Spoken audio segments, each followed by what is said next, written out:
Hey there, Tad Hargrave from Marketing for Hippies. I hope you're doing well.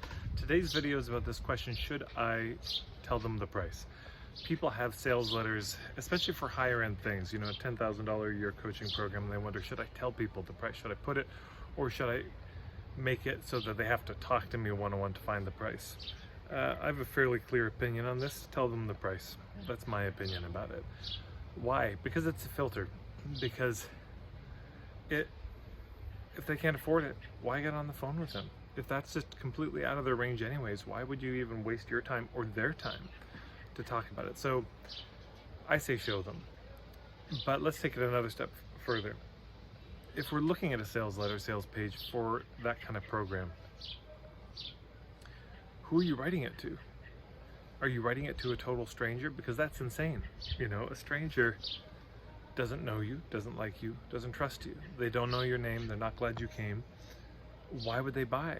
They're not gonna spend money with you. Certainly not $10,000. So that's not who we're writing it to. We're writing it to the people who already know us, like us, and trust us. I can't tell you how many people over the years have said, Tad, I've been following you for years, and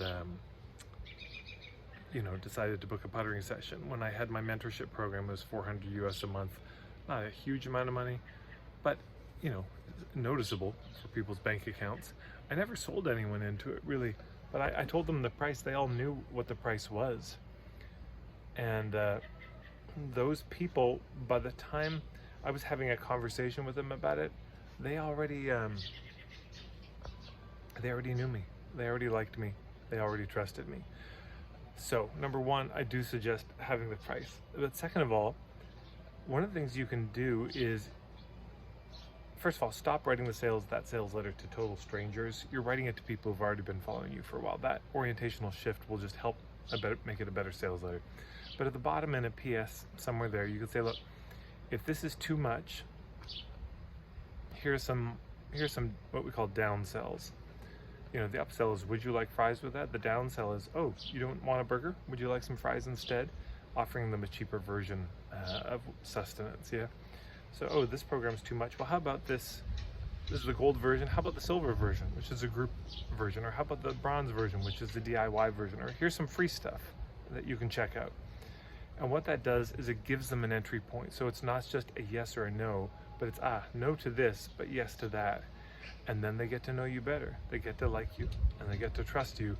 And then down the road, when you send out an email saying, hey, there's some spots open in this more expensive coaching program, they're going to be willing to step up and sign up, or more likely to anyways. So should you share the price? I don't get into shoulds, but I do, and I recommend doing it. I don't get the case for the alternative of not talking about the price, though I suppose somebody could make it. Maybe I'd be convinced, but that's my thought. So thank you everyone for watching. Thank you for subscribing to my videos here on YouTube. Please share these videos. It's such a huge help to me. I'm so grateful every time I see that somebody's done that. And you can follow me on Instagram, Marketing for Hippies, and of course, join my email list at marketingforhippies.com, and you'll get the full footage of my day-long Marketing for Hippies 101 workshop with that. Thanks.